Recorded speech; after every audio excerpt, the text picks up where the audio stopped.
जनता की सहनशीलता भी जवाब देने लगी है। इस समय मोदी सरकार और बीजेपी इंदौर के दूषित जल वाले मामले में बुरी तरह फंस गए हैं और आज राहुल गांधी ने एक पोस्ट में लिखा है कि मध्य प्रदेश कुशासन का एपी सेंटर बन चुका है। आइए जरा राहुल गांधी के इसी ट्वीट से, उनके वक्तव्य से, बयान से जरा आज की चर्चा की शुरुआत करते हैं। राहुल गांधी क्या कुछ लिख रहे हैं इंदौर के मसले पे पहले ये सामने रखता हूं। राहुल गांधी यहां लिख रहे हैं कि इंदौर में पानी नहीं जहर बटा और प्रशासन कुंभकर्णी नींद में रहा। घर घर मातम है, गरीब बेबस हैं और ऊपर से बीजेपी नेताओं के अहंकारी बयान। जिनके घरों में चूल्हा बुझा है उन्हें सांत्वना चाहिए थी, सरकार ने घमंड परोस दिया। लोगों ने बार बार गंदे बदबूदार पानी की शिकायत की, फिर भी सुनवाई क्यों नहीं हुई? सीवर पीने के पानी में कैसे मिला? समय रहते सप्लाई बंद क्यों नहीं हुई?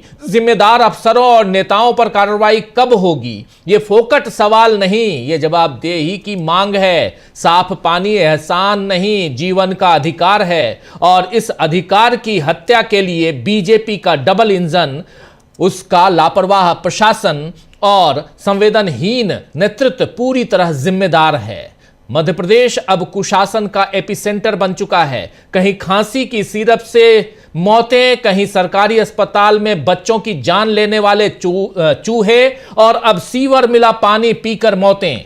और जब जब गरीब मरते हैं मोदी जी हमेशा की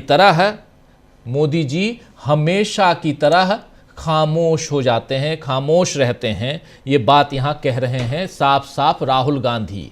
वहीं कांग्रेस अध्यक्ष मल्लिकार्जुन खड़गे ने भी मोदी की चुप्पी पर सवाल उठाए कि जल जीवन मिशन और स्वच्छ भारत अभियान का ढिंढोरा पीटने वाले नरेंद्र मोदी जी हमेशा की तरह इंदौर में दूषित पानी पीने से हुई मौतों को लेकर मौन हैं। ये वही इंदौर शहर है जिसने केंद्र सरकार के स्वच्छ सर्वेक्षण में लगातार 8वीं बार सबसे साफ शहर का खिताब जीता।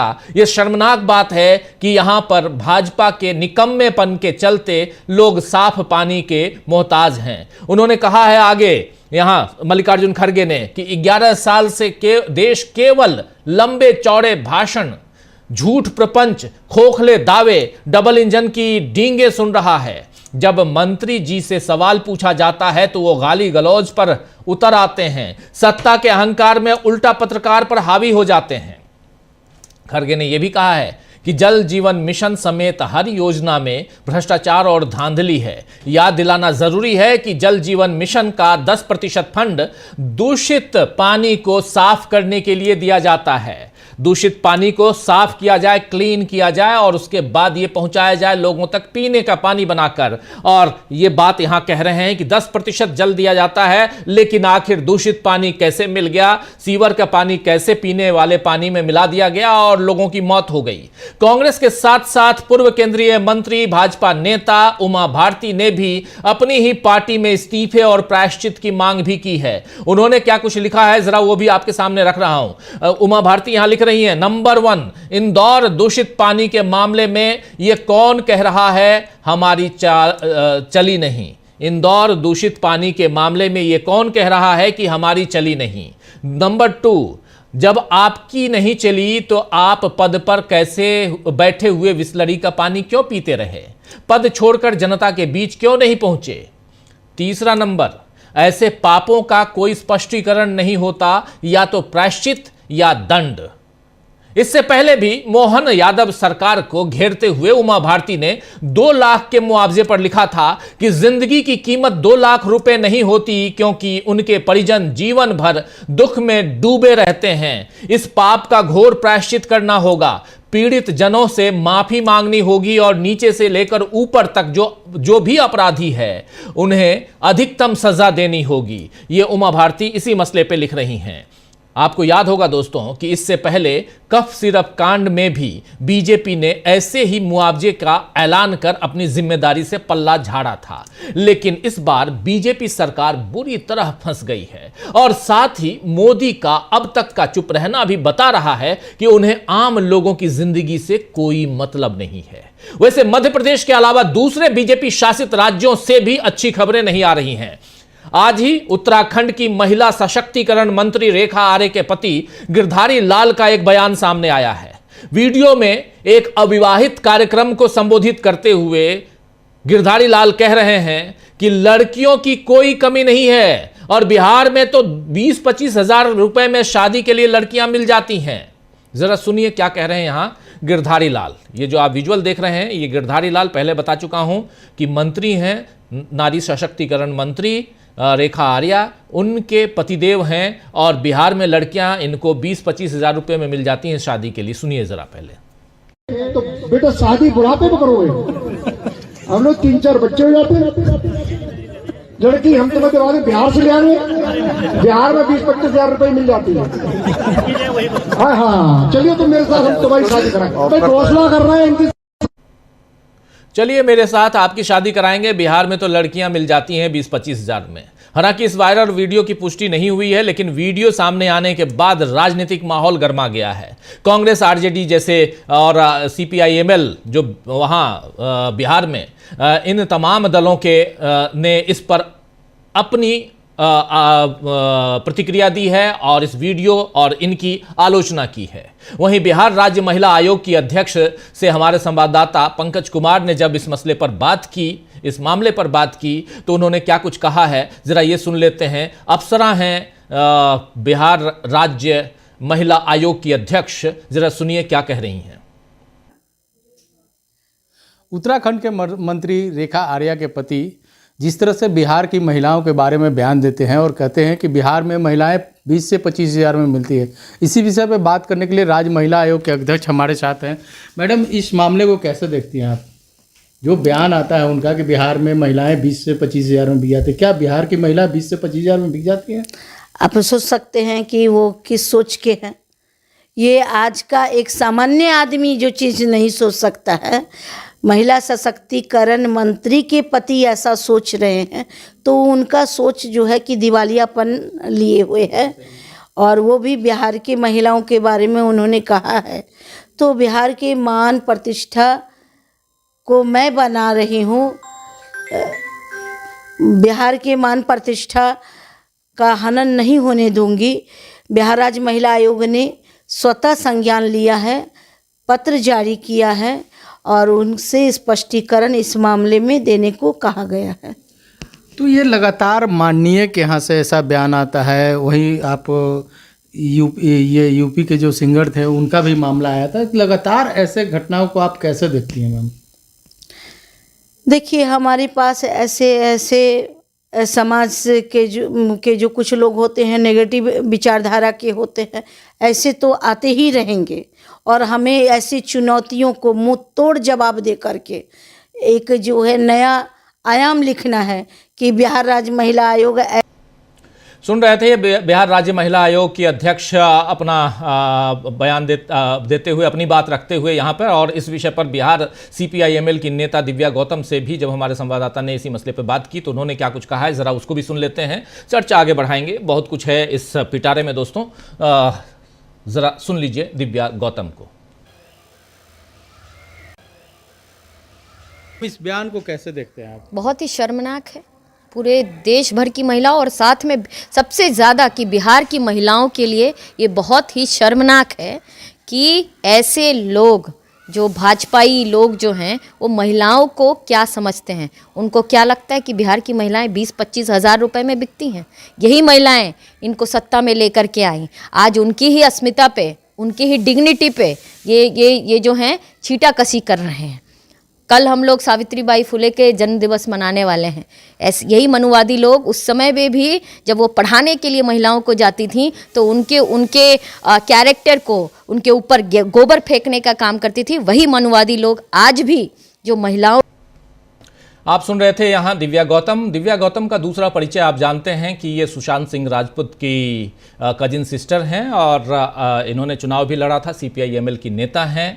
और अब इस मसले पर गिरधारी लाल, जिनका बयान आपने ये जो देख रहे हैं तस्वीर, इनकी सफाई भी आई है कि उनके बयान को विरोधियों ने तोड़ मरोड़ कर पेश किया है, फिर भी वो खेद प्रकट करते हैं। लेकिन इससे उत्तराखंड के साथ साथ बिहार में भी बीजेपी के खिलाफ माहौल बन रहा है। उत्तराखंड में पहले से अंकिता भंडारी केस में बीजेपी फंस चुकी है, जनता उसके खिलाफ सड़कों पर उतर रही है। रोज शाम को वहां कैंडल मार्च हम लोग देखते हैं। और इधर छत्तीसगढ़ अगर चलें, ये उत्तराखंड की बात कर रहा हूं, अंकिता भंडारी, और फिर अगर आप उत्तर प्रदेश आते हैं तो उन्नाव की घटना और उसमें सेंगर की बातें अभी आप देख ही रहे थे। इधर छत्तीसगढ़ में भी एक भयानक खबर सामने आई है वहां से कि 27 दिसंबर को रायगढ़ में, छत्तीसगढ़ के रायगढ़ में लोग इकट्ठे हुए और नाराज भीड़ ने वाहनों में आग लगा, पीछे हटना पड़ा। और इस बीच एक महिला कांस्टेबल को अकेला देखकर कुछ पुरुषों ने उसे घेर कर उसके कपड़े फाड़े, जबकि वो अपील करती रही कि वो केवल अपनी ड्यूटी कर रही हैं।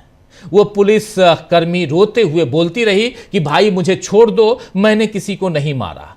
इस दिल दहलाने वाली घटना का वीडियो भी सामने आया, जिस पर ऑल इंडिया महिला कांग्रेस ने इंस्टाग्राम पर धुंधला वीडियो कर अपलोड किया इस वीडियो को, और कैप्शन में लिखा है कि छत्तीसगढ़ के रायगढ़ में पुरुषों द्वारा एक महिला कांस्टेबल के साथ दुर्व्यवहार करने और उसके कपड़े फाड़ने का वीडियो दिल दहला देने वाला है। जब महिला पुलिसकर्मी ही सुरक्षित नहीं रहेंगी तो आम नागरिकों का क्या होगा? यह स्पष्ट है कि महिला सुरक्षा के मोर्चे पर 2 इंजन वाली भाजपा सरकार पूरी तरह विफल रही है।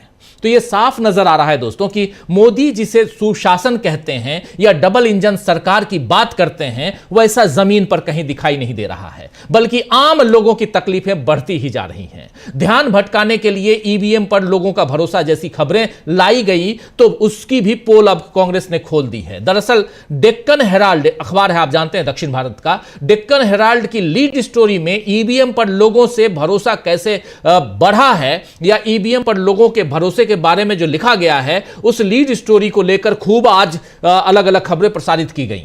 और खासकर कर्नाटक में स्टोरी ये देखिए, यहां most citizens trust polls and EVMs shows survey, ये बात वहां की कही गई है, कर्नाटक की। ये है डेक्कन हेराल्ड की।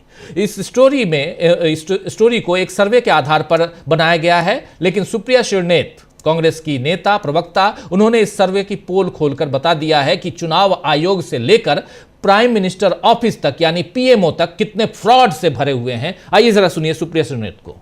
25 में पहली बार राहुल गांधी ने वोट चोरी का खुलासा किया। सबको पता था राहुल गांधी डेटा इकट्ठा कर रहे हैं, उस बीच ये सर्वे कराया गया। तो सर्वे कराने वाली एजेंसी खुद कॉम्प्रोमाइज है। सर्वे कराया गया एक ऐसे एनजीओ से जिसके संस्थापक नरेंद्र मोदी के साथ काम करते हैं, नरेंद्र मोदी की चाटुकारिता पर किताबें लिखते हैं। ऐसा व्यक्ति क्या सर्वे कराएगा?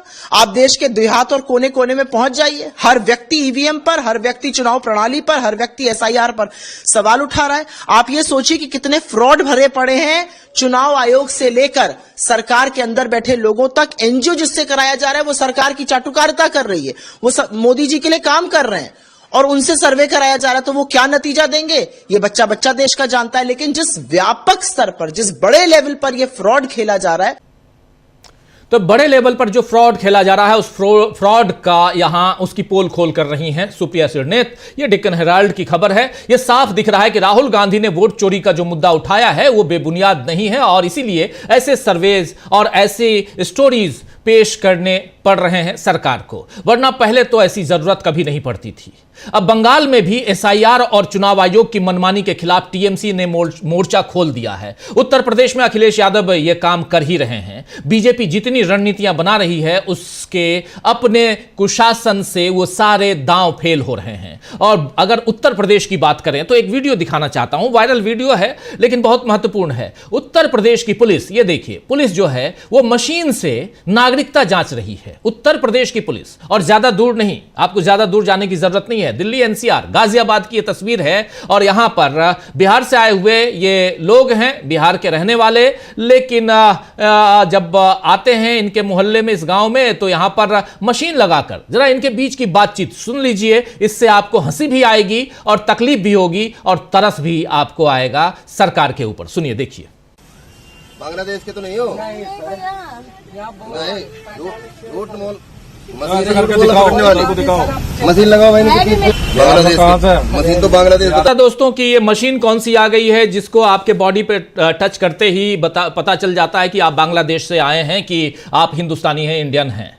लेकिन इन साहब लोगों के पास बड़े लोग हैं, कानून के रखवाले हैं, इनके पास वो मशीन है और इसका इन्वेंशन हो चुका है हमारे देश में, ये पता नहीं था।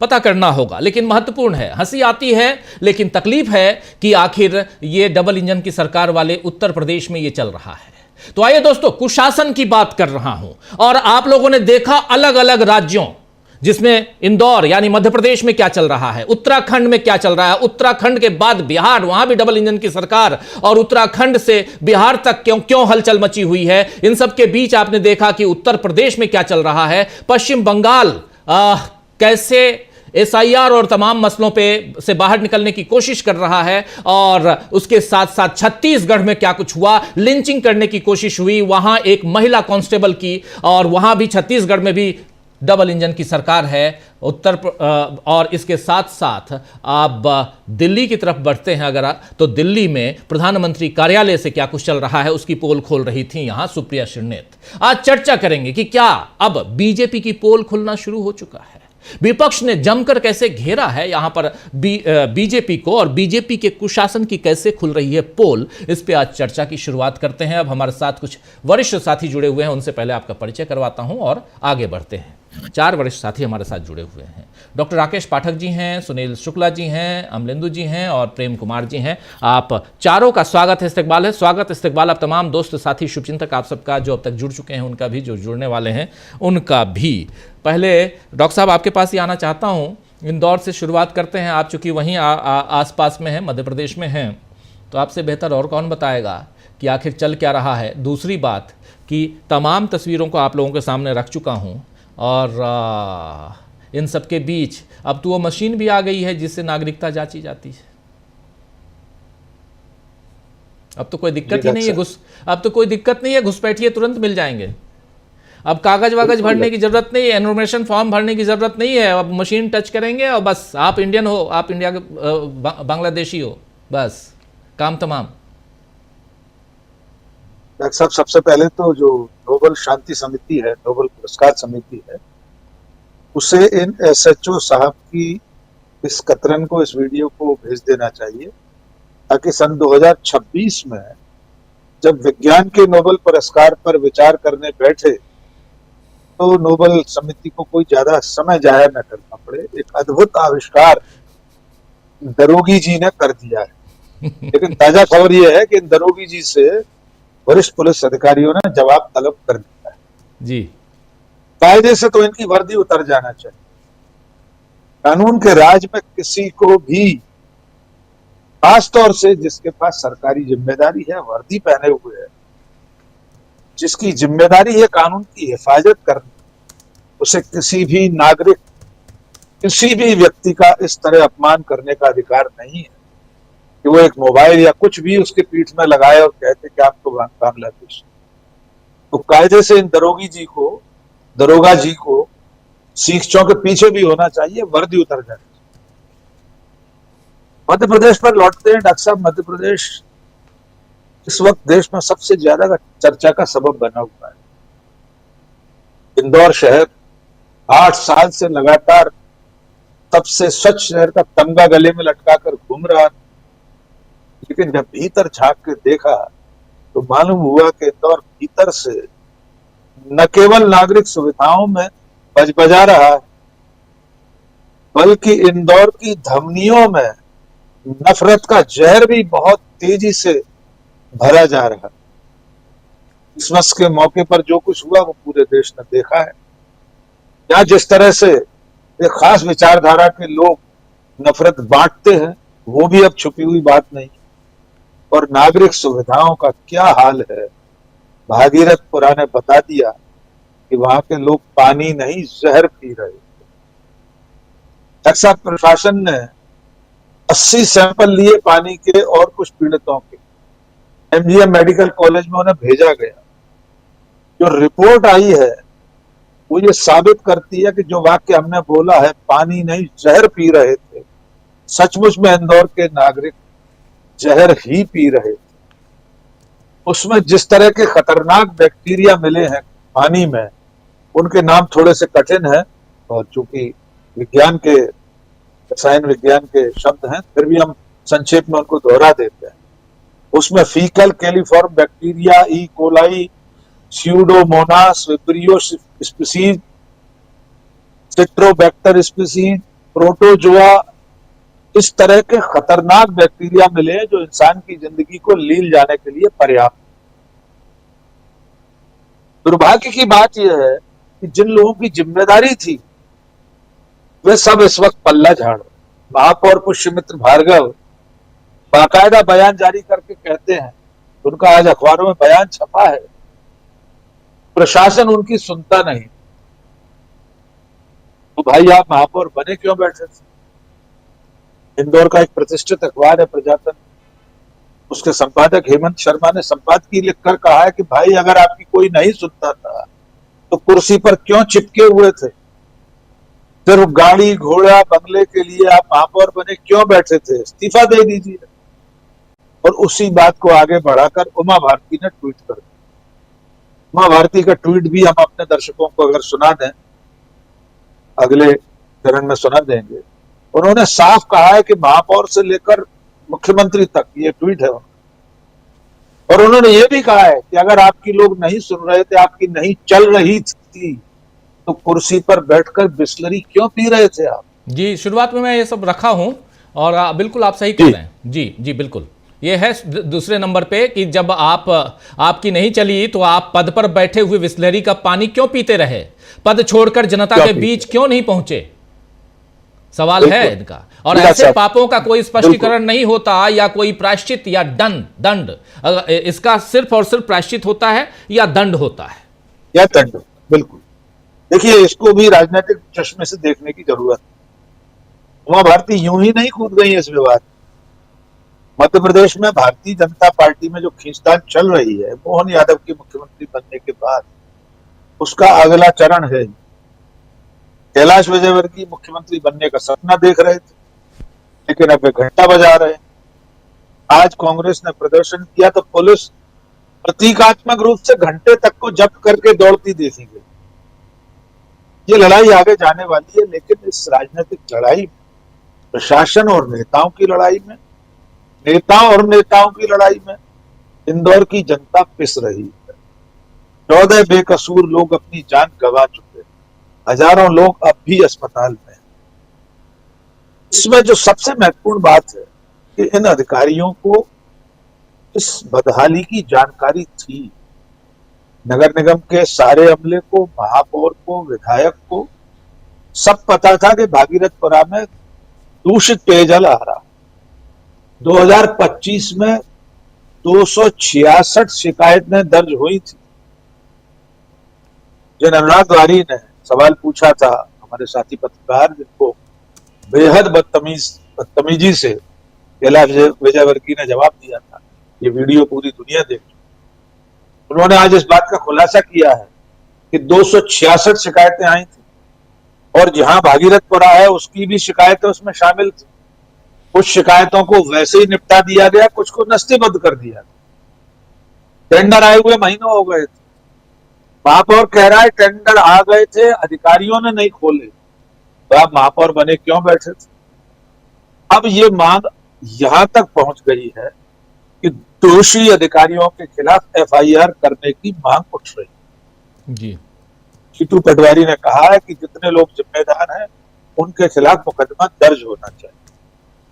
कैलाश विजयवर्गीय के इस्तीफे की मांग चल रही, लेकिन आज की तारीख में मुख्यमंत्री ने कुछ अधिकारियों के तबादले करके, कुछ लोगों को इधर से उधर करके फिलहाल इस मामले को ठंडा करने की कोशिश की है। लेकिन ये सवाल अपनी जगह कायम रहेगा कि सचमुच में जिन लोगों की जान गई है, 5 महीने का अबोध बालक अव्यान आंखें खोलने से पहले ये जहरीला पानी पीकर इस दुनिया से चला गया, इन सब लोगों की मौत का जिम्मेदार कौन है? जिम्मेदारी कैसे तय होगी? उमा भारती जो कह रही है प्रायश्चित या दंड, हमारी लोकतांत्रिक व्यवस्था में प्रायश्चित ये नहीं हो सकता कि नगर निगम का कमिश्नर कल उपवास पर बैठ जाए कि साहब मैं प्रायश्चित कर रहा हूं, या महापौर कहे कि साहब मैं शाम तक पानी नहीं पीऊंगा। दंड मिलना चाहिए। ये सारे लोग सजा के हकदार हैं। और अगर इस बार भी सजा नहीं मिली, तो आप अंदाजा लगा सकते हैं कि सरकार कितनी लापरवाह है। लोगों की जान, जिंदगी से, उनकी सेहत से उसे कोई लेना देना नहीं। और जैसा कि राहुल गांधी ने अपने ट्वीट में लिखा भी है, हम फिर दोहरा देते हैं, इंदौर ही वो महानगर है जहां चूहों के कुतरने से नवजात दुधमुहे बच्चे अभी पिछले साल जान गंवा चुके। अब सिरप पीकर छिंदवाड़ा में 23 बच्चों की मौत हो चुकी। लेकिन ये मध्य प्रदेश तो सबसे अजब है, यहां पर इतनी सारी मौतों के बावजूद जनता भी नहीं चेती। इसी इंदौर शहर में बीजेपी को सिर पर बिठाए हुए है जनता। सारे पद, महापौर, पार्षद, विधायक, सांसद, मंत्री, मुख्यमंत्री सब सिर पर बिठा रखे हैं। इसके बावजूद जहर पीकर जान गंवानी पड़ी। जी बिल्कुल इंदौर का जिक्र जितनी बार करें वो कम है। इंदौर में एक घटना ऐसी घटती है जिसमें 15 लोगों की जान जाती है, उसके नाम पता सब कुछ छापा जाता है अखबारों में, लेकिन आज कोर्ट में जब पेश होती है सरकार तो कहती है कि मात्र 4 लोग मरे हैं। आप समझ सकते हैं कि कितनी असंवेदनशील, संवेदनाएं मर गई हों, इस ढंग से दिखाई दे रहा है। और ऐसा ही है ना डॉक्टर साहब, ऐसा ही है 4 लोग। जी सर, ये मृतकों की तस्वीरें हमारे दर्शक देख लें जी, यहां से यहां तक। जी, ये देश का एक बड़ा अखबार छाप रहा है पूरी जिम्मेदारी के साथ। इतने लोग मारे गए हैं, उनके नाम, पते, ठिकाने, पिता का नाम सब, और प्रशासन कह रहा है ये सर पहली बार नहीं हो रहा। कुंभ में लोग मारे गए, मुख्यमंत्री वहां का, उत्तर प्रदेश का, यही स्वीकार करने को तैयार नहीं था कि लोग मरे हैं भगदड़ में। तो भला हो राष्ट्रपति और प्रधानमंत्री का, जिन्होंने ट्वीट कर दिया, पहले ही ट्वीट कर दिया था वो। अगर पहले ट्वीट नहीं करते तो शायद, हाँ, तो ये मानते ही नहीं योगी आदित्यनाथ। तो यही मध्य प्रदेश में हो रहा है। कितनी मौतें हुई हैं, इसकी संख्या छुपाने की कवायद शुरू हो गई। ये बेहद असंवेदनशील सरकार है। इसे लोगों की जान से, उनकी सेहत से, उनके भविष्य से कोई लेना देना नहीं। जी बिल्कुल।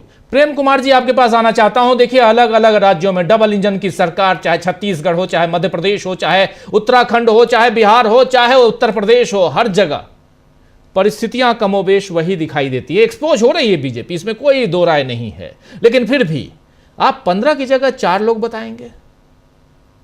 राहुल गांधी ने यही सवाल पूछा है। फिर उमा भारती, उन्हीं की पार्टी, पूर्व केंद्रीय मंत्री, पूर्व मुख्यमंत्री मध्य प्रदेश, वो भी कह रही हैं कि आप बिस्लरी पीकर बैठे हुए थे, अगर आपको इतना ही था तो आप पद छोड़ देते। इसका एक ही उपाय है कि या तो आप प्रायश्चित कीजिए या आप दंड के हकदार हैं। प्रेम कुमार जी। जी देखिए राजीव जी, ये जो घटना घटी है इसमें मरने वाले ज्यादातर हिंदू हैं, मरे हैं। और इस घटना की शुरुआत अगर आप देखें तो 15 अक्टूबर को भागीरथपुरा के मंदिर के परिसर में जो कुआं है वहां सीवर का पानी मिला हुआ आया और इसकी शिकायत हुई थी 15 को। आ तो रहा होगा पहले से शिकायत हुई थी और उसी सीवर का पानी यानी टट्टी में मिला हुआ पानी वो मंदिर में चढ़ाया जा रहा था। मंदिर परिसर की बात कह रहा हूं। तो ये बात भी अब सामने आ रही है, भाई मंदिर में भी टट्टी वाला पानी चढ़ा रहे थे और मरने वाला व्यक्ति भी हिंदू है और हिंदू का झंडा बरदार उसका महापौर है, उसका पार्षद है, उसका एमएलए है, उसका एमपी है, उसकी सरकार है और उसकी केंद्र में सरकार है। इसके बावजूद संवेदनहीनता का ये आलम है कि ये फोकट का सवाल है, ये सवाल ही फोकट का है, ये है संवेदनहीनता का आलम। उसके बाद वो घंटा और ये और वो दो सब लोग आप बता ही चुके।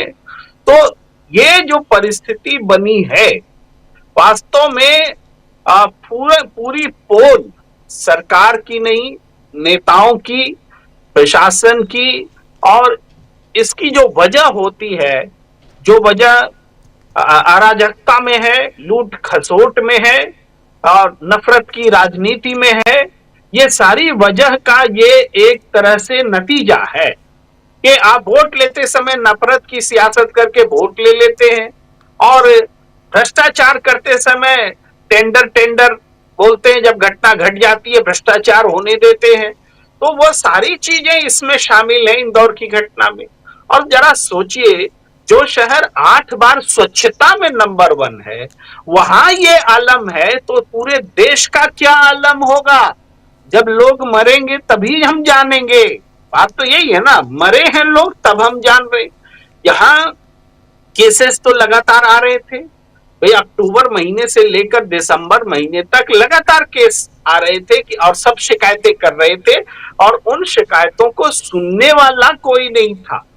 और आप जैसे जरूर लोग कह रहे हैं कि ये जहर, पानी नहीं जहर बट रहा है, राहुल गांधी जी ने भी कहा, लेकिन मैं थोड़ा सा इसमें जोड़ना चाहता हूं कि जहर अगर एक व्यक्ति को पोटेशियम साइनाइड दे दे या जहर बोला जाए कि लेके मरना है, और दूसरी तरफ ये टट्टी वाला पानी पी के मरना है, तो आदमी साइनाइड खा के मरना चाहेगा, टट्टी वाला पानी पी के नहीं मरना चाहेगा। कहने का मतलब जहर से ज्यादा खतरनाक है ये टट्टी वाला पानी, क्योंकि इसमें घिन भी आती है, इसमें एक और चीज आता है जो आप सोच सकते हैं कि भाई मल मूत्र की चीजें अगर पीने और खाने को दिया जा रहा है तो ये जहर से भी खतरनाक है।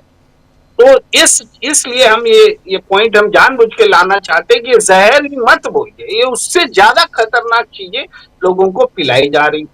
अब इतने सारे लोग मरे, लगभग हजारों 3000 से ज्यादा लोग अस्पताल में भर्ती हैं। जो खबर आ रही है उसमें भले बोला जा रहा है 200-150, लेकिन 3000 से ज्यादा लोग बीमार हैं। उसमें भर्ती की संख्या थोड़ी ऊंच नीच हो सकती है। तो आप समझिए कि एक शहर में 3000 से ज्यादा लोग बीमार हैं। एक परिवार में एक व्यक्ति मरा है और बाकी जिंदा है, तो क्या वो खराब पानी नहीं पी रहे थे? यानी पूरा का पूरा शहर इसमें शामिल है। और कहाँ गई वो जल मिशन वाली योजना, कहाँ गया वो नगर निगम का प्रबंधन? भाई कुछ है ही नहीं, व्यवस्था ही कोलैप्स है। और ये इंदौर ने आंखें खोलने का काम किया है। ये अब टेंडर की बात हमने खबर में पढ़ी, 31 दिसंबर को टेंडर पास हो गया जिसके बारे में कहा जा रहा था कि नहीं हो रहा है, नहीं हो रहा है। तो आपको क्या आपदा का इंतजार रहता है? आपदा हो तब आप टेंडर पास करेंगे, और उससे पहले टेंडर का क्या हो रहा था, क्यों नहीं हो रहा था? टेंडर क्या चीज होता है भाई? आप टेंडर नहीं पास हो रहा, पानी नहीं दे पा रहे, तो इमीडिएटली पानी टैंकर की व्यवस्था करिए कि उसको छोड़ दीजिएगा टट्टी वाला पानी पीने के पूरी पब्लिक को। ये जो है ये इसके बारे में ऐसे उमा भारती बोल रही हैं। उमा भारती जी पूर्व मुख्यमंत्री हैं, उनसे ज्यादा कौन समझ सकता है आज की बीजेपी में? भाई वरिष्ठ भी है, मुख्यमंत्री भी है, महिला भी है, संवेदनशीलता भी है, तमाम चीजें। उन्होंने इस बात को जो उठाया, या तो प्रायश्चित करो या दंड होना चाहिए। दंड कौन देगा, किसको देगा? या तो नीचे से ऊपर तक कुआं में भांग पड़ा है, कुआं में ही भांग है, तो किसको कौन दंड दे रहा? नरेंद्र मोदी जी की जुबान ही नहीं खुलती भाई। वोट लेने समय तो तुरंत आ जाते हैं और तमाम तरह की बातें करते हैं कि भाई कोई भैंस खोल ले जाएगा तो वोट दे दो, तो कोई मंगलसूत्र खोल ले जाएगा तो वोट दे दो, लेकिन जब जान ले लिया, लेकिन आपकी जुबान नहीं खुल रही है। जान आपने ले ली है और आपकी जुबान नहीं खुल रही है। आपकी सरकार ने, आपके पार्षद ने, आपके एमएलए ने, आपके एमपी ने, आपकी मंत्री ने, आपकी सरकार ने, आप स्वयं इस इंदौर के लोगों की जान लिए और आप चुप हैं, खामोश हैं। और हम बाकी जो मुद्दे आपने उठाए, वो सारे मुद्दों को अगर हम संक्षेप में बोले तो वो ये है कि प्राकृतिक संसाधन का दोहन कर रहे हैं, इसके खिलाफ जनता छत्तीसगढ़ में खड़ी हुई है। आप महिलाओं के साथ में क्या दुर्व्यवहार कर रहे हैं, अपराधियों का नेक्सस कितना है, हेट कितना बढ़ गया है, ये सारी चीजें आपको उत्तराखंड में दिखते हैं। जब आप नॉर्थ ईस्ट के लोगों बच्चे की हत्या करते हैं, या अंकिता भंडारी केस आता है, आप उत्तर प्रदेश में जिस तरह से पूरे देश में हेट फैलाया गया, प्रशासन में देखता है कि वो अपने हिंदुस्तान के लोगों को बांग्लादेशी बोल करके टॉर्चर कर रहे हैं। तो ये हेट जो है डिफरेंट टाइप्स का, वो हेट सोशल भी है, वो हेट एडमिनिस्ट्रेशन में भी है, वो हेट रीजनल भी है, हर किस्म का हेट जो है इन घटनाओं में नजर आ रहा है। लेकिन एक बात जो अच्छी है वो ये है कि इस हेट के खिलाफ अब लोग बोलने लगे हैं। मैं देख रहा हूं राजीव जी, मैं आज एक गोदी मीडिया के चैनल में बैठा था, तो उसमें आज इंदौर के इशू पर खूब बात हो रही थी, भाई इंदौर में ऐसा हो गया, इंदौर में वैसा हो गया। तो लेकिन एक चालाकी देखिए, चालाकी क्या होती है कि इंदौर में सिस्टम फेल कर गया है। एक बार भी नहीं बोलते कि बीजेपी फेल कर गई है, एक बार भी नहीं बोलते कि बीजेपी की ये डबल नहीं 4 इंजन वाली सरकार फेल कर गई, बोलते सिस्टम फेल कर गया है। अरे ये सिस्टम बोल के शर्मा क्यों रहे हो? बीजेपी का नाम लो, नरेंद्र मोदी से सवाल पूछ लो, नरेंद्र मोदी का नाम नहीं आना चाहिए उसमें। भाई जैसे कोई वक्ता बोल दिया भाई बीजेपी के नेता को इस्तीफा देना चाहिए, तो वो तुरंत बोलने लगेंगे पिछली सरकार में भी ऐसा होता था। अरे पिछली सरकार में होता था तो इस सरकार में तुम इस्तीफा नहीं मांगोगे क्या? इस्तीफा तो पिछली सरकार में दिए जाते थे। तो आज मीडिया बोल रहा है, चूंकि जनता अब बोलने लगी है तो मीडिया को जनता की तरफ से बोलना पड़ रहा है, उस मीडिया को जो गोदी, लेकिन वो उसने एक शब्द इजाद किया है ऐसे मौके के लिए, सिस्टम बोलो। बीजेपी को मत चोट करो, नरेंद्र मोदी को चोट मत करो। ये भी गोदी मीडिया का एक नया चेहरा सामने आ रहा है। मगर एक बात सच है, वो ये कि जनता हर जगह सड़क पर है। मैंने उत्तराखंड में इतनी लगातार जो हर रोज आज प्रदर्शन हुआ, इससे भी बड़ा प्रदर्शन कल होगा, इस तरह से जो घटनाएं घट रही हैं, ये हमने सीरीज आज तक नहीं देखी थी, या समझिए लंबे समय बाद देख रही। पूरे उत्तराखंड में, मैं एक शहर की बात नहीं कर रहा, पूरे उत्तराखंड में जुलूस प्रदर्शन हो रहे हैं अंकिता भंडारी को न्याय दिलाने के लिए, या फिर दूसरी जो घटना घटी नॉर्थ ईस्ट के बच्चे के साथ, उसके लिए भी प्रदर्शन हो रहे हैं। उसके लिए तो त्रिपुरा में प्रदर्शन हो रहे हैं, नॉर्थ ईस्ट में प्रदर्शन हो रहे हैं, दिल्ली में प्रदर्शन हो रहे हैं। लोग भूल गए कि नया साल आना है, 31 दिसंबर है, 1 जनवरी है, सब कुछ भूल करके सड़क पर आए हैं। ये बता रहा है कि देश बदल रहा है, देश अब इन चीजों को, इनके कुशासन को बर्दाश्त करने की स्थिति में नहीं है, और जनता अब उबलने लगी है। राजीव जी, उबलने लगी है। जी, जनता उबल रही है, यह आप बिल्कुल सही कह रहे हैं। सुनील शुक्ला जी, जरा आपसे भी समझना चाहता हूं, बहुत ही हास्यास्पद है सिटीजनशिप नापने वाली मशीन, और उससे भी ज्यादा दुखद है उधर इंदौर की घटना, और उससे भी ज्यादा दुखद है कि बिहार की महिलाएं 20-25 हजार रुपए में मिल जाती हैं, और उससे भी दुखद है कि छत्तीसगढ़ में महिला कांस्टेबल के ऊपर हमला होता है। जो लोग वहां कोयला उद्योग के खिलाफ धरना प्रदर्शन कर रहे थे, वो जायज़ कर रहे थे, बिल्कुल जायज़ मांग थी उनकी, उसमें कोई दो राय नहीं है। लेकिन पुलिस के ऊपर हमला करना और उस कांस्टेबल के ऊपर हाथ जोड़ रही है कि भाई मुझे छोड़ दो, और उसके बाद भी वहाँ छोड़ा नहीं गया। किसके लोग थे, कौन गुंडे हैं, किसकी सरकार है? ये डबल इंजन की सरकारों वाले राज्य की बात मैं कर रहा हूँ सुनील शुक्ला जी, और वो स्थिति आप देख लीजिए, हर जगह वैसी ही तस्वीरें हैं। प्रशांत टंडन जी हमारे साथ जुड़ गए। प्रशांत जी, आपका स्वागत है इस कार्यक्रम में। सुनील शुक्ला जी, कैसे देखा जाए इस मसले को? वो मशीन आपके पास अगर आ जाए तो मेरे पास भी भिजवाइएगा, फिर हम लोग थोड़ा सिटीजनशिप में मदद करें सरकार की। धन्यवाद राजीव जी। यह मशीन तो पुलिस के पास बहुत पहले से है। वो जो चीज चाहे आपकी जेब में दिखा दे, आपके घर में दिखा दे, जो चाहे। आप सोचिए कि उमर खालिद अगर पिछले कई सालों से जेल में है तो कौन सी मशीन है? अगर अमिताभ ठाकुर 5 साल पुराने मामले में, 25 साल पुराने मामले में जेल अरेस्ट करके भेज दिए जाते हैं जेल, तो कौन सी मशीन उनके पास है?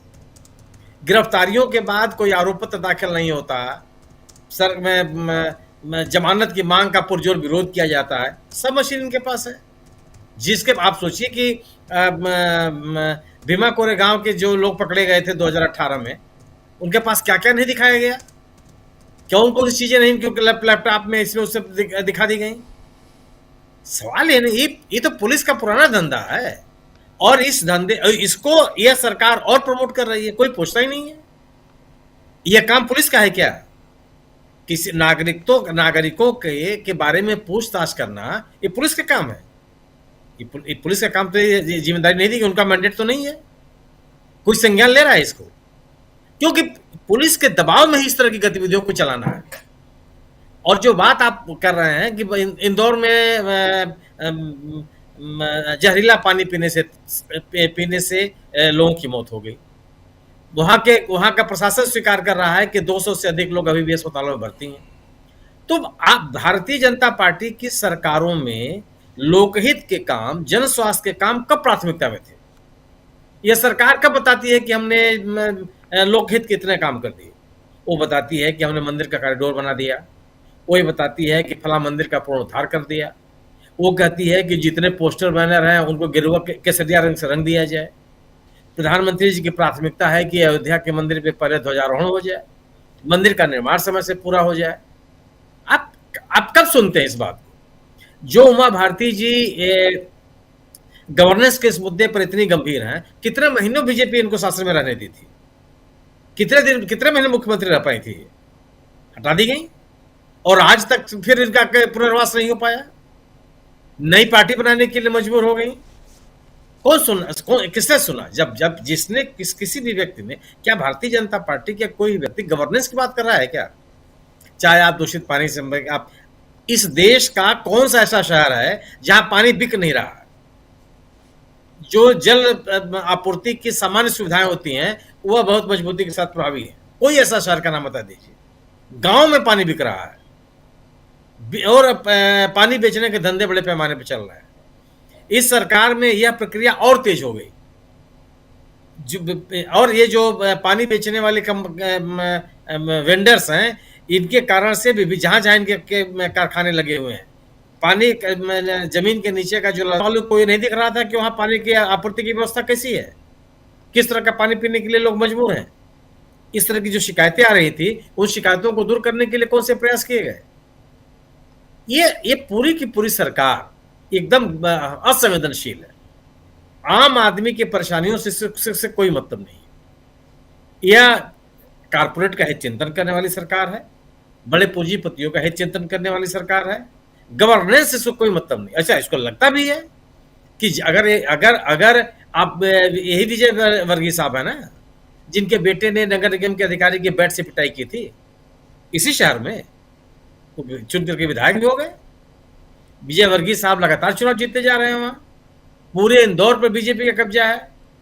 तो आखिर जब इन तमाम चीजों की असफलताओं के बावजूद बीजेपी को राजनीतिक सफलता मिलती चली जा रही है, तो ठीक है, चलता रहेगा। ये विजय वर्गीय साहब के पुराने बयान आप याद कर लीजिए, किस तरह की भाषा पत्रकारों के साथ प्रयोग करते रहे, ये किस तरह की धमकियां देते रहे हैं। ये कोई पहली घटना थोड़ा है जो उन्होंने अनुराग द्वारी के साथ किया। जब भी, चाहे पश्चिम बंगाल में इनको जब जिम्मेदारी दी गई हो, चाहे मध्य प्रदेश की राजनीति में बहुत सक्रिय रहे हो, आज तो मंत्री ही हैं, यही इनकी शब्दावली रही है। धमकी भरे अंदाज रहे हैं, तिरस्कार भरे इनकी शैली रही है और चल रहा है बाकायदे। सरकार कभी भी भारतीय जनता पार्टी ने इसको गंभीरता से नहीं लिया, क्योंकि इनको लगता है कि इसके या उनकी राजनीति को प्रभावित करने वाले कारण ही नहीं है। ये अपनी राजनीति को चलाए जा रहे हैं और लोग उसके पीछे लोग भी लगे हुए हैं। उत्तराखंड की जो घटना, उत्तराखंड के लोगों ने जो प्रतिकार किया है वो बहुत ही प्रशंसनीय है। अंकिता भंडारी का मसला हो, चाहे बिहार की एक अन्य महिला के साथ की घटना हो, उसमें जिस तरह की नाराजगी उत्तराखंड के लोगों ने व्यक्त की और लगातार व्यक्त कर रहे हैं, यह एक बदला हुआ राजनीतिक माहौल है जो भारतीय जनता पार्टी के लिए चुनौती है। भारतीय जनता, आप सोचिए कि जो धामी साहब ने त्रिपुरा के उस लड़के के पिताजी से बात करने की कोशिश की, जिस शैली में उन्होंने बात की और बाकायदे उसका वीडियो वायरल किया, ये संवेदनशीलता है क्या? किसी के दुख में शामिल होने का ये तरीका है? उसके दुख को कम करने की एक कोशिश है। पीड़ितों, जो आरोपी हैं, उनको दंडित करने का ये तरीका है।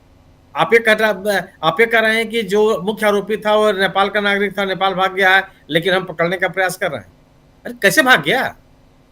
आप उसको भागने कैसे दिए? ये कोई घटना तो ऐसी नहीं थी ना, दिन दहाड़े हुई थी सबके सामने, क्यों निकल गया हो? और आप उसको एक्सक्यूज बना रहे हैं। और आज तक आपने कौन सी कार्रवाई की? ये एक बहुत ही गैर संवेदनशील तंत्र चल रहा है इस समय। और जहां भी भारतीय जनता पार्टी की सरकारें हैं वहां इस तरह का ही आपको तंत्र दिखाई पड़ेगा। क्या जो पिछले साल कुंभ में जो लोग की मौत हुई थी उनकी संख्या आपको पता है? आप कर सकते हैं कितने लोगों की मृत्यु हुई? सरकार तो 30 क्या उनके साथ बताती है। गुजरी?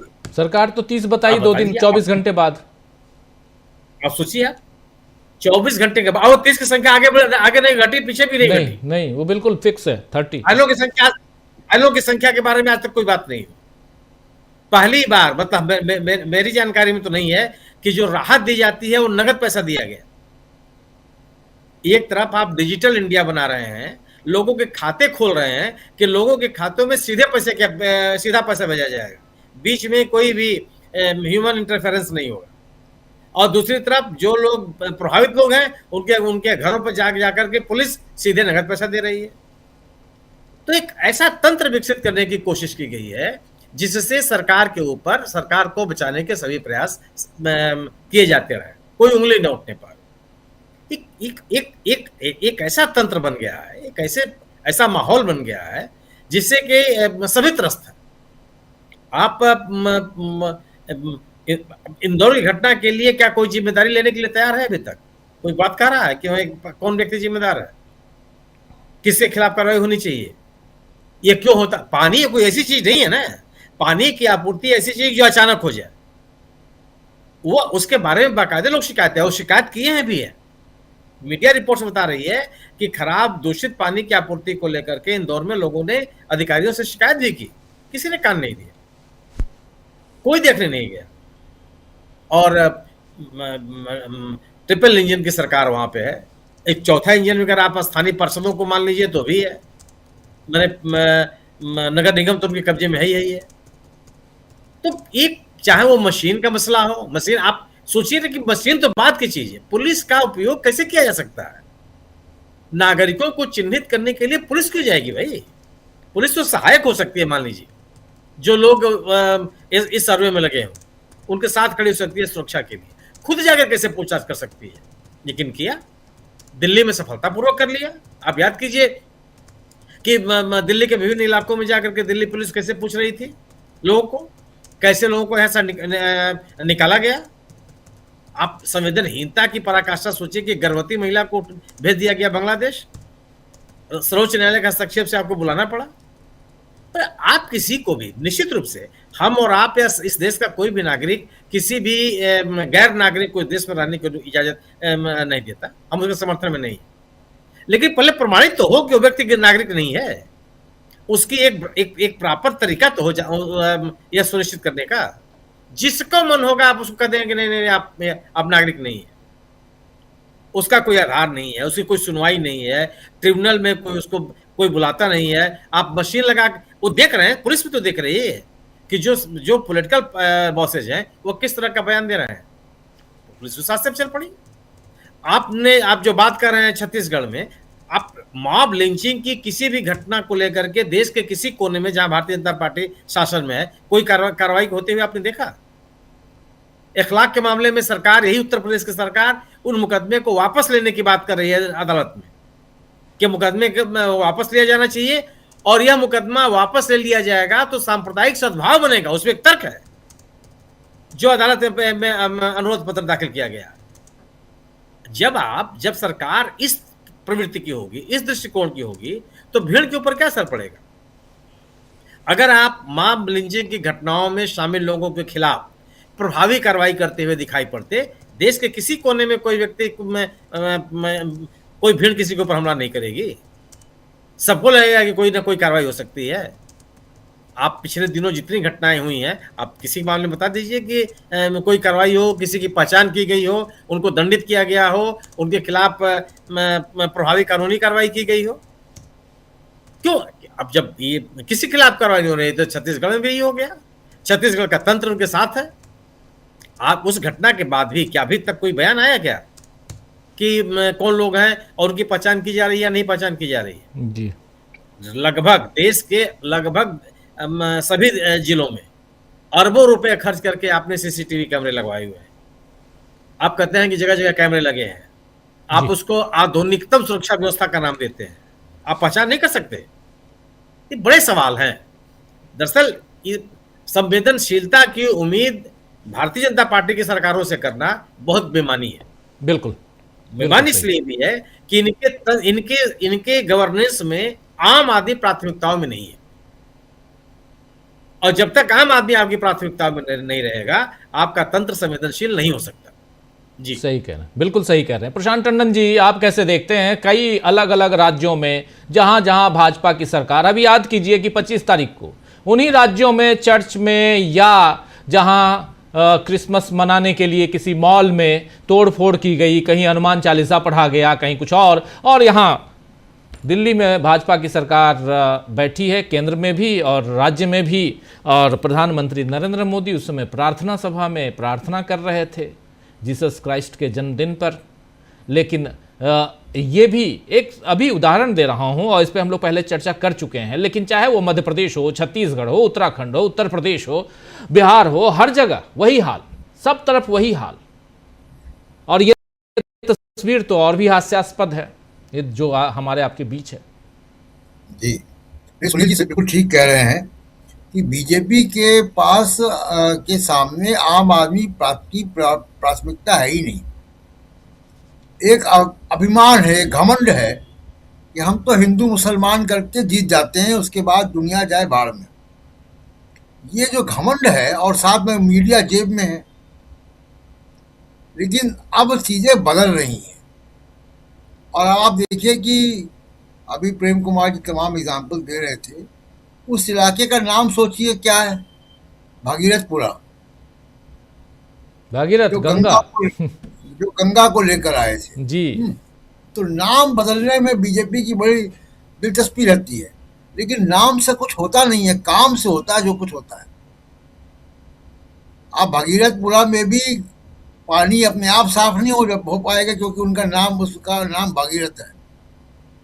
आपको ध्यान देना होगा, और कब से मामला चल रहा है।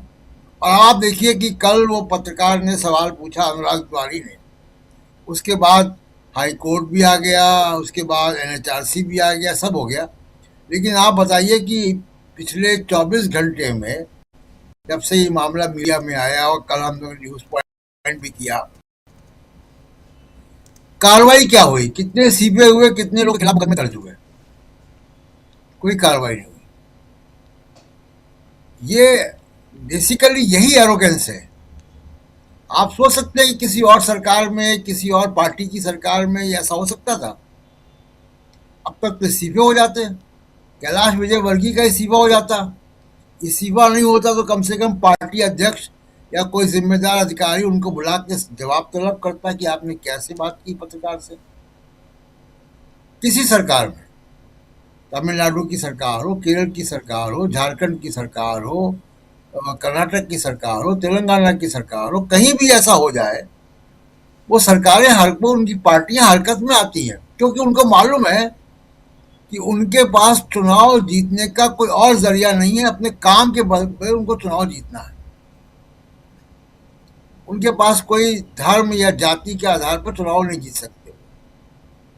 ये बीजेपी का घमंड है। लेकिन जो कल से शुरुआत हुई है 2026 की, और आज दूसरा दिन है, और इस तरीके की खबरें चारों तरफ से आ रही हैं, तो ये शुरुआत तो देखिए बहुत आगे तक जाएगी।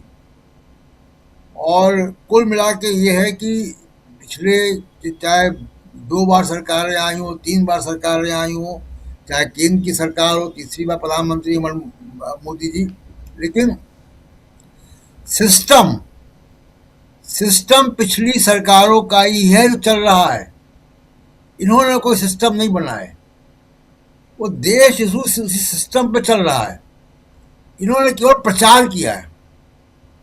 अब आप देखिए ना कि इंदौर सबसे स्वच्छ शहर है, ये प्रचार का हिस्सा है, और हकीकत हमारे सामने है कि 10 लोगों की मौत है, 200 से ऊपर अस्पताल में, न जाने कितने बीमार हैं। तो ये PR जो है, ये बहुत महंगा पड़ रहा है देश की जनता को भी, जान गंवानी पड़ रही है। राहुल गांधी ने ठीक कहा है अपने अपने ट्वीट में कि ये जीवन के संवैधानिक अधिकार की हत्या है। अब बिल्कुल सही कहा है जी। क्योंकि संवेदनशीलता है ही नहीं।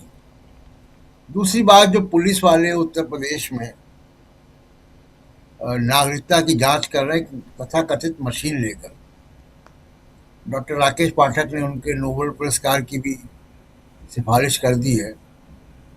आप देखिए कि ये पुलिस वाले किस हैसियत से वहां पे हैं। मतलब आपने एक वर्दी पहन ली और बिल्ला लगा लिया तो आप कहीं भी चले जाओगे, कुछ भी करोगे, कानून मर्यादा कुछ आपके आड़े नहीं आएगी। क्या अधिकार है पुलिस वाले को? पुलिस वाले के ऊपर भी ट्रेसपास का लगता है। ये क्या बीएलओ हैं? ये चुनाव अधिकारी हैं? ये कौन है? ये क्या ये जो लोग हैं जिनके पास यहाँ ये अपराधी लोग हैं? पुलिस का यहाँ क्या काम है? मशीन है या नहीं वो तो अलग बात है, लेकिन पुलिस का काम नागरिकता की जांच करना नहीं है जब तक कि कोई उनको जांच ना कर रहे हो किसी मामले की। ऐसे रैंडम आप किसी के घर, हमारे आपके घर, किसी नागरिक के घर नहीं घुस जाएंगे क्योंकि आपने वर्दी पहनी हुई है। ये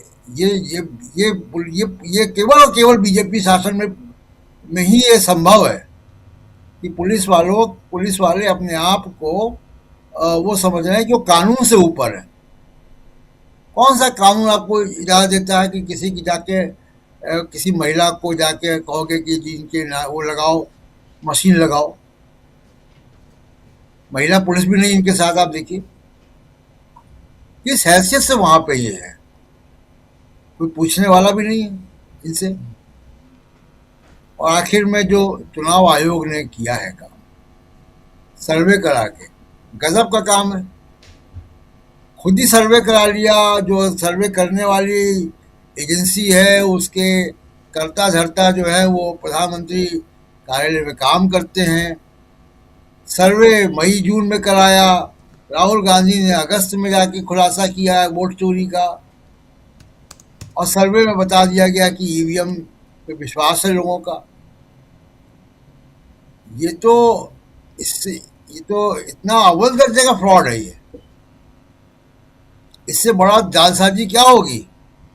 और अब इससे ये साबित हो रहा है कि ज्ञानेश कुमार को अब केवल बीजेपी के दफ्तर में जाकर वो बीजेपी का फटका पहनने का एक औपचारिकता रह गई है। आप राहुल गांधी के खिलाफ सर्वे करवा रहे हैं। इलेक्शन कमीशन ने सर्वे कमीशन किया है। अब ये भी खुलासा होना चाहिए कि कौन सा फंड इस्तेमाल हुआ, क्या किसने इसको कमीशन किया सर्वे। क्या इलेक्शन कमीशन सर्वे भी कराता है? ये हमको पहली बार हम देख रहे हैं कैसा हो रहा है कि खबरें तो यही आई कि इलेक्शन कमीशन ने कमीशन किया है सर्वे। इलेक्शन कमीशन सर्वे भी कराता है, ये मैं पहली बार देख रहा हूँ। SIR पहली बार करा रहे हैं, सर्वे भी करा रहे हैं। तो ये कुल मिला के राजीव जी ये की शुरुआत अच्छी नहीं हुई है नए साल की, और लोगों की जाने जा रही हैं। लोगों को भी अब सोचना चाहिए कि आप अगर धर्म के नाम पर वोट दोगे, आप मुसलमान की नफरत के आधार पर वोट दोगे, तो आपको ये जहर वाला पानी पीना पड़ेगा। बिल्कुल सही कह रहे हैं आप। अमलेंदु जी, आप कैसे देखते हैं? इंदौर की बात हो चाहे इधर गाजियाबाद की बात हो। राजीव जी, मुझे लगता है कि इंदौर के साथ साथ गाजियाबाद पे भी चर्चा खूब होनी चाहिए। और गाजियाबाद में जो मशीनें दिखाई जा रही हैं, इसको सिर्फ मतलब उपहास में नहीं उड़ा देना चाहिए। ये हो सकता है गंभीर कोई इस तरह की मशीन आ भी गई हो। क्योंकि आपको याद होगा कि अमित शाह जी सदन में खड़े होकर एक बिल पेश कर रहे थे, बता रहे थे कि वो जांघों के नमूने लिए जाने हैं, आंखों के नमूने लिए जाने हैं, सब कुछ नमूने लिए जाने हैं, और वो सब स्टोर रहेंगे। ये एक बिल पेश कर रहे थे, उसको लेकर था वो। और राजीव जी, ये जो आधार कार्ड बने हैं, आधार के जरिए जो आपकी पुतलियां और ये सब जो ली गई हैं, तो इस पे तो पहले आधार को लेकर पहले भी आरोप लगते रहे कि ये जनसंहार का एक अस्त्र है, और इसी के जरिए जो है वो बड़ी आबादी को मिटाने की कोशिशें होंगी। मतलब ये सब जो है रासायनिक हथियार की तरीके से इस्तेमाल किए जाएंगे क्या, इसको लेकर चिंताएं पहले भी व्यक्त की जाती रही हैं। तो क्या वास्तव में इस तरह की कोई मशीन आ गई है जो देश को नहीं मालूम है और इन अधिकारी जो है पुलिस के अधिकारी इनके पास पहुंच गई है? ये भी राजीव जी एक हो सकता है, मतलब एक शंका जो है वो पैदा होती है अगर इस तरीके की चीज वास्तव में कुछ है, मशीन लगा के जांच किया है। मशीन से ये तो मालूम नहीं पड़ेगा कि आदमी बांग्लादेश का ही कहाँ का है, लेकिन उसका ब्लड ग्रुप क्या है, उसका डीएनए क्या है, गुणसूत्र क्या है, ये सारी चीजें तो पता चल सकती हैं। तो क्या इसके जरिए कोई खेल हो रहा है, वास्तव में हो रहा है? इस पे राजीव जी मुझे लगता है देश में चिंताएं बढ़नी चाहिए, क्योंकि आधार को लेकर और खासतौर से बायोमेट्रिक पहचान इसको लेकर पहले भी बहुत शंकाएं उठती रही हैं कि इसके पीछे कुछ हो सकता है, तो ये एक बड़ा मसला हो सकता है। बाकी राजीव जी अब ये जिस तरीके से किया जा रहा है, अब जस्टिस गवई जो थे, जो सीजीआई थे, जब उन्होंने बुलडोजर को लेकर बहुत सख्त फैसला दिया था और उसके बाद फिर मालूम पड़ा कि वो एक कार्यक्रम में मौजूद थे मुख्यमंत्री योगी आदित्यनाथ के साथ और बता रहे थे कि इनका कानून का राज बहुत अच्छा है। तो अब राजीव जी सुप्रीम कोर्ट इसका भी संज्ञान नहीं लेगा, लेना भी नहीं चाहिए, क्योंकि हमारे सीजीआई जो है वो एसआईआर पर जो बहस चल रही थी उसमें कह चुके थे कि अखबार में कुछ छप जाएगा तो उस पर हम कोई नोटिस इशू थोड़ी कर देंगे।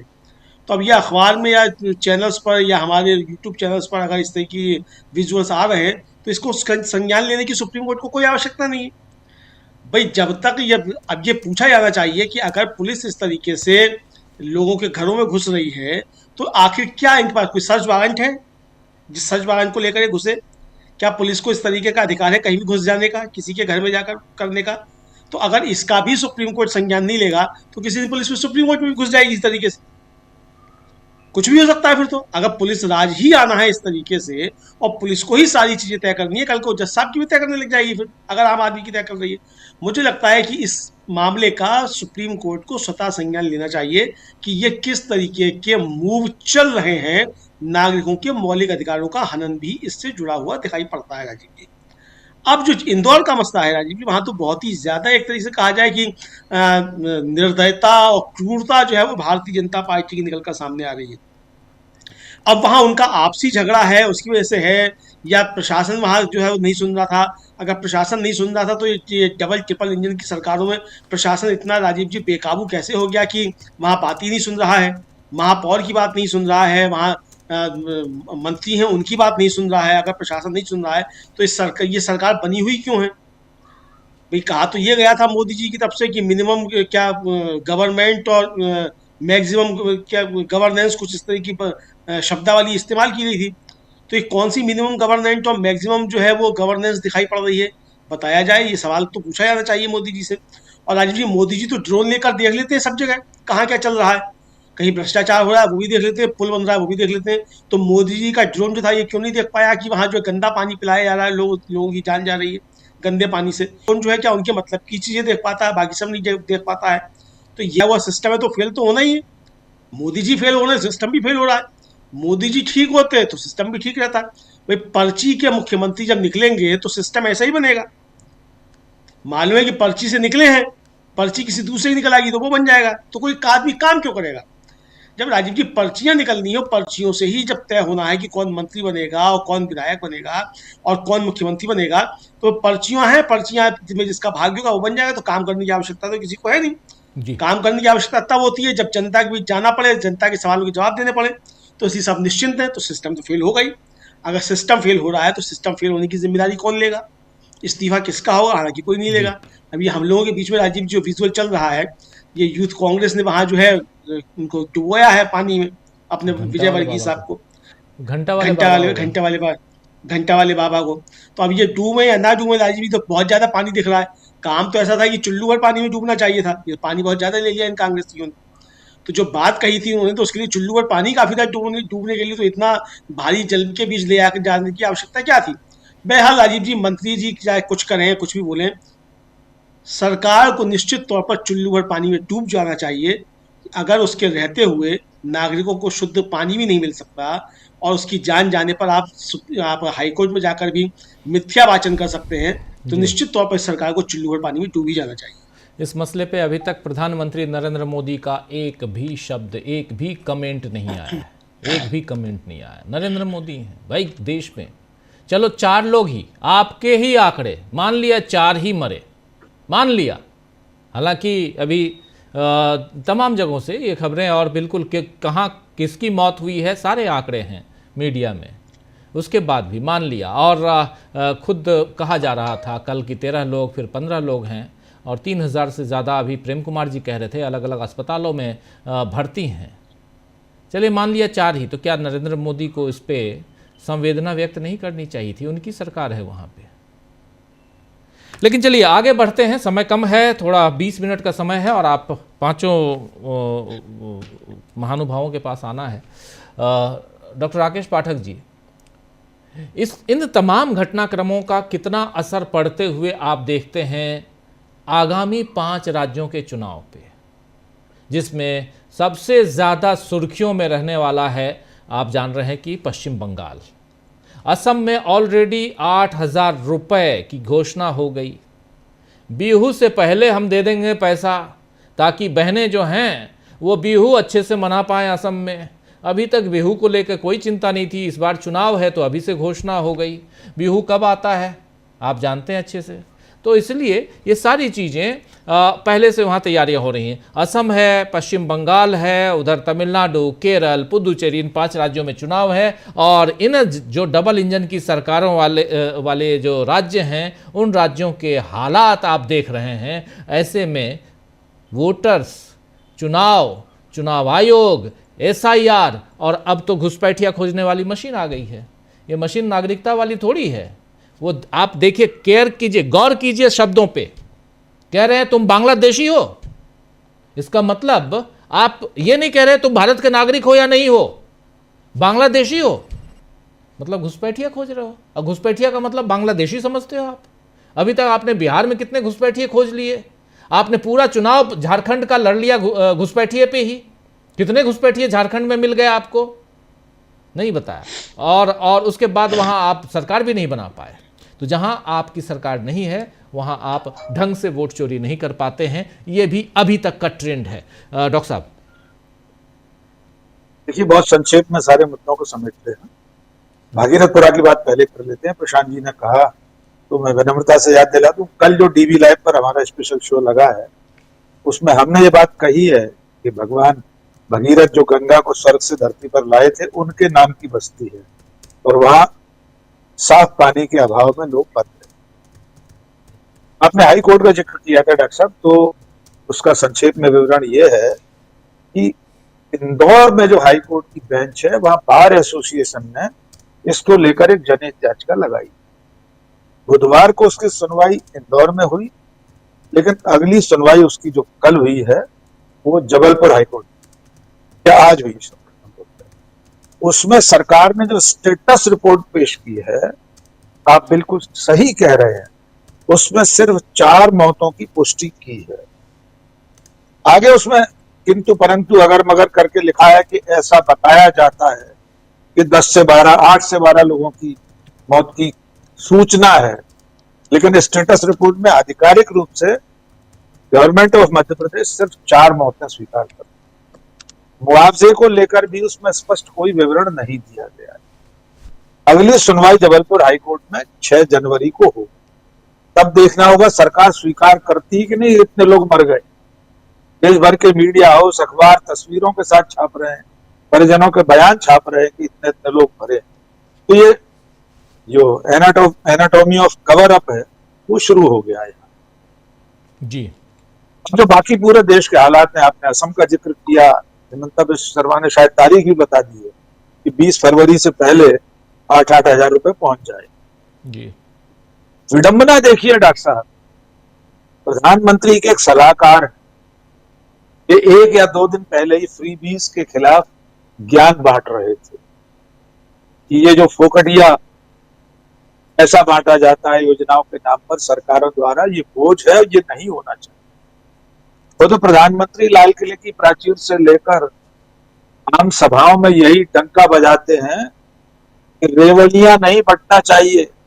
अरविंद केजरीवाल के दौर में उन्हें रेवड़ियों से बहुत पीड़ होती थी पेट, और अब लगातार मध्य प्रदेश, महाराष्ट्र, हरियाणा, बिहार और अब असम में रेवड़ियां बांटने जा रहे। आपने इन तमाम घटनाओं के असर के बारे में पूछा है। मैं बहुत उम्मीद नहीं रखता हूं अब इस देश के लोगों से, बहुत विनम्रता से कहना चाहता हूं और खेद के साथ। इस देश के लोगों की याददाश्त बहुत कमजोर है, बहुत अल्पकालीन स्मृति है। मध्य प्रदेश में ऐसी इंदौर शहर में लोग भूल गए कि कुछ महीने पहले चूहों के कुतरने से नवजात बच्चे मर गए थे जी। छिंदवाड़ा में कप सिरप पीकर मर गए। और मैं बहुत दृढ़ता से कहना चाहता हूं, इसी इंदौर शहर में अगले चुनाव में यहाँ की जनता फिर इन्हीं लोगों की पालकी उठाएगी। आप देखेंगे कुछ नहीं बदलेगा। बदल कहां सकता है, चुनौती बीजेपी को कहां मिल सकती है, जिसका आपने संकेत झारखंड के हवाले से दिया, वो धरती हो सकती पश्चिम बंगाल की, तमिलनाडु की, केरल की। वहां नरेंद्र मोदी, अमित शाह, उनकी जोड़ी, उनकी पार्टी, उनकी विचारधारा को सीधी चुनौती मिलने वाली है। वहां ये सारे क्रियाकलाप नहीं चल पा रहे, शायद वोटों की चोरी भी वहां में न कर पाए, ऐसी संभावना लगती है। लेकिन विपक्ष को और जनता को चाक चौबंद रहना होगा। बाकी जो घटनाएं देश भर में हो रही हैं, वो इस बात का ऐलान है कि अब इस देश में कोई सरकार नहीं है, कानून का राज समाप्त हो चुका है। कोई भी दरोगा किसी के भी पीठ पर कुछ भी लगाकर कह सकता है कि तुम बांग्लादेशी हो। अल्पसंख्यकों के खिलाफ खुले आह्वान हो सकते हैं, गृह युद्ध के ऐलान हो रहे हैं, गुरिल्ला युद्ध के लिए नाम मांगे जा रहे हैं, आत्मघाती दस्ते बनाने के लिए लोगों का आह्वान किया जा रहा है। अर्थात इस देश में सरकार नाम की कोई चीज नहीं बची। जी जी बिल्कुल। प्रेम कुमार जी, क्या आपको लगता है कि इन तमाम घटनाक्रमों का असर 5 राज्यों के चुनाव पे होगा, या फिर सिर्फ वैसा ही होगा जैसे हरियाणा हमने देखा, महाराष्ट्र हमने देखा, बिहार देखा? देखिए राजीव जी, अभी अंतिम नतीजों की बात न की जाए, अभी तो हम ये देखें कि जैसे चुनाव को लेकर के सर्वेक्षण आए कि ईवीएम में लोगों को भरोसा है, और ये सर्वेक्षण क्यों आए ये सोचें। भाई मई में हुआ सर्वेक्षण दिसंबर के आखिर में या 1 जनवरी को अगर आ रहा है तो इसके मतलब क्या है। भाई चुनाव आयोग के खिलाफ अभी तृणमूल कांग्रेस प्रतिनिधिमंडल मिलने गया, चुनाव आयोग ने आंखें तरेरी, उंगली दिखाई और कन्फ्रंटेशन चल रहा है। तो एक ऐसे समय में जबकि चुनाव आयोग पर अविश्वास का माहौल है, और हम याद दिलाना चाहेंगे कि मैंने भी जून जुलाई में सर्वेक्षण हमारी टीम ने किया था, आपके चैनल पर दिखाया गया था। उस सर्वेक्षण में वो 24 जून से जो एसआईआर शुरू हुआ था बिहार में, उसके बाद लोग चुनाव को कितना पवित्र मानते हैं, चुनाव आयोग पर विश्वास है कि नहीं है, ये सवाल था। चुनाव आयोग पर विश्वास है कि नहीं, तो लगभग 76% लोगों ने चुनाव आयोग के प्रति अविश्वास जताया था। वो दलितों के बीच का सर्वेक्षण था, बिहार में तब की बात कर रहा हूं। और उससे थोड़ा पहले का ये सर्वेक्षण मई महीने का बता रहा है कि पूरा ईवीएम पर भरोसा है, वो कर्नाटक का। ये अलग बात है वो कर्नाटक का है, हम जो बात कर रहे हो बिहार का कर रहे हो। लेकिन देश का मिजाज चुनाव आयोग को लेकर हर राज्य में अलग अलग और इतना डिफरेंट नहीं हो सकता है। तो ये बात ने आ गई कि वही इलेक्शन कमीशन ही इसको करा रहा है, चुनाव आयोग ही करा रहा है, और इसमें जो लोग हैं वो पीएमओ में रह चुके लोग हैं। तो सर्वेक्षण एक सुनियोजित तरीके से एक टाइमिंग पर तब लाया गया है जब उनको लग रहा है कि पश्चिम बंगाल में ईवीएम पर जो सवाल उठाए जा रहे हैं ये सवाल बहुत बड़ा हो रहा है और चुनाव नतीजे इसको प्रभावित करेंगे। तो मैं अपनी ओर से नहीं कहना चाहता, लेकिन ये घटनाएं कह रही हैं कि चुनाव प्रभावित हो रहे हैं। इसके डर से इसका एक भरपाई है, क्षतिपूर्ति की कोशिश है कि एक सर्वेक्षण लेकर आया गया है। ये एक बात हुई। उसके बाद आप देखिए बिहार में का जो सवाल, बिहार की बेटियों का जो सवाल लगाया गया कि 20-25 हजार में महिलाएं बिहार से मिल जाती हैं। महिलाएं नहीं, वो तो लड़कियां, बच्चियां, कुंवारी, वो कह रहे हैं कि 20-25 हजार में ले आएंगे, चलो हमारे साथ, हम शादी करा देंगे। बीजेपी के नेता हैं, मंत्री के पति हैं, वो कह रहे हैं। तो ये जो महिला का जो स्त्रियों का जो रेट लगाया जा रहा है भाई 20,000 के 25,000 के हैं, और 50 करोड़ का भी रेट कभी किसी ने बताया था।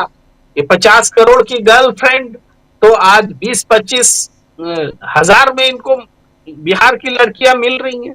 तो ये भी जो चीज है, ये महिलाओं के सम्मान से जुड़ी हुई बात। अब क्या पश्चिम बंगाल में दीदी और दीदी बोल दिए थे तो आप चुनाव हार गए थे? आपको लगता है कि महिलाओं का आप इतना अपमान करेंगे तो चुनाव जीत जाएंगे? उत्तराखंड में भी विरोध में आवाज उठ रही है कि उत्तराखंड की धरती से बिहार का अपमान क्यों किया जा रहा है जी। जो अंकिता भंडारी के सवाल पर सड़क पर है, वो भी इस सवाल को उठा रहे हैं। तो मल्टीपल फेल्योर पूरी रणनीति का, बीजेपी का हर तरह से फेल्योर जो है, हम समझ में याद आता कि इससे पहले एक साथ इतनी घटनाएं एकजुट होकर के सरकार के फेल्योर को चीख चीख कर बोल रहे हैं। ऐसा उदाहरण पहले नहीं मिला जो आज हमें मिल रहा है। और उसके हम लोग ये कहते हैं कि जनता वोट दे और जनता भुगते, लेकिन नहीं, हम लोग जब ये कहते हैं कि वो जनता फिर उसी को जिताएगी, तो हम भूल जाते हैं कि मध्य प्रदेश की जनता ने तो कांग्रेस को जिताया था, लेकिन सरकार पलट दी गई खरीद फरोख्त के जरिए। तो जनता को हम क्यों दोष दे रहे? जनता ने तो जिताया था कांग्रेस को, लेकिन उसके बाद जो चुनाव हुए हैं मध्य प्रदेश, छत्तीसगढ़, यहीं से तो वोट चोरी की बात शुरू हुई थी, यहीं से तो आवाज उठी थी।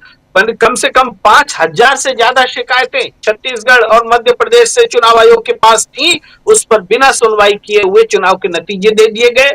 तो हम मध्य प्रदेश की जनता को क्यों गुनाहगार ठहरा रहे?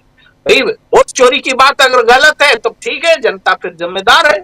अगर वोट चोरी की बात सही है तो जनता जिम्मेदार नहीं है। जनता को अब कहेंगे सड़क पर नहीं उतर रही, जनता को सड़क पर उतरने का माहौल बनाना भी राजनीति ही कहलाती है। तो राजनीति की सफलता और विफलता जो है वो जनता को के साथ या जनता के मतलब जनता के को साथ लाती है।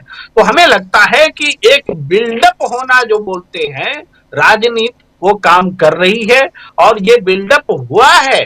तब आपको उत्तराखंड, छत्तीसगढ़, उत्तर प्रदेश या मध्य प्रदेश, तेलंगाना और अलग अलग हिस्सों से जो आपको आवाज उठती दिख रही है, त्रिपुरा में उठे चाहे बंगाल, वो सारी आवाज जो उठ रही है जनता मतलब उस मिजाज के साथ में जुड़ रही है। हम तो उम्मीद के साथ हैं 2026 वो बीता 25 साल जो गया, उस आखिरी 25 साल का जो 10-11 साल है उसमें जनता ने बहुत कुछ सीखा है। और अब उसको 25 साल को 2 हिस्सों में बांट लीजिए, आधा आधी। तो पहला 10-12 साल और बाद का 11 कंपेयर करने के बाद अब जो साल आने वाला है, अब जो 12 साल आने वाला है, ये जनता बदलाव के लिए अपने आप को तैयार कर रही है, ये मेरा विश्वास है। जी सुनील शुक्ला जी, क्या आपको भी लगता है कि इन तमाम मसलों पे जितनी भी घटनाएं घट जाए, लेकिन चुनाव पे इसका असर नहीं पड़ेगा आने वाले समय में? आपको लगता है ऐसा? नहीं, ऐसा नहीं लगता मुझे लगता है कि जिन राज्यों में चुनाव होने जा रहे हैं उन राज्यों में गवर्नेंस एक प्राथमिकता का विषय है। इन